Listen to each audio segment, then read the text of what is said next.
While the housing market has seen gains nationally, the real estate market in Manhattan really came to life this spring. But there's an increasing divide over what types of homes are selling and who's doing the buying. Diana Olick with the story.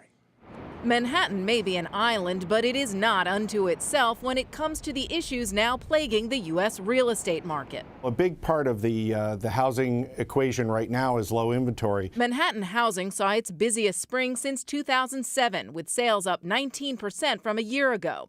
But inventory was the lowest for the quarter in 13 years. Why? Same story as the rest of the country: negative and near negative equity.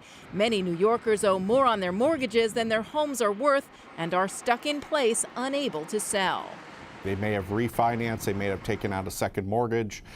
When they bought the home, they may have been able to figure out a way to put a small amount down, smaller than what was the co-op actually knew about. With so little supply, prices moved higher, but only for condos, which are in higher demand. Condo prices up nearly 14% from a year ago, but they were flat for co-ops. The median sale price for a condo, $1.25 million. For a co-op, $665,000.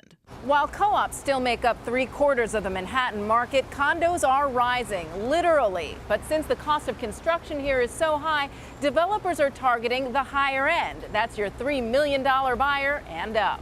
The Manhattan buyer loves condominiums.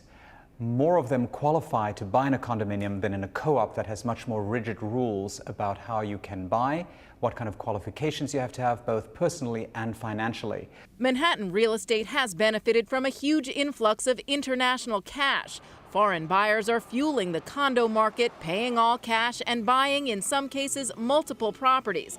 But Americans are playing on the high end, too. The high-end buyer is looking for everything on the checklist. If you deliver it, they buy it. Thousands of new condo units will hit the market in the next few years, but that will coincide with rising mortgage rates. That could temper general price gains, but high-end Manhattan appears to have no limits. For Nightly Business Report, I'm Diana Olick in Manhattan.